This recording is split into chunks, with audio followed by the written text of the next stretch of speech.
Okay, here's another weird thing that I do. Well, it's not weird. It's just I am often cold. So I used to work in an office, and the office was always cold. So my sister bought me this little heater. Isn't it cute? It looks like a little old-fashioned radio. And it has a toggle switch right here. So what I do, it's on right now. So I turn it over, which shuts it off as soon as it falls over because it's got this little thing on the bottom. So I tip it over and then I can push that down. And then I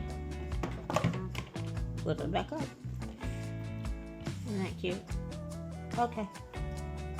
If anybody has any suggestions how to make all these cords go away, please drop in the comments. And like, comment, and share. And subscribe. Okay, bye.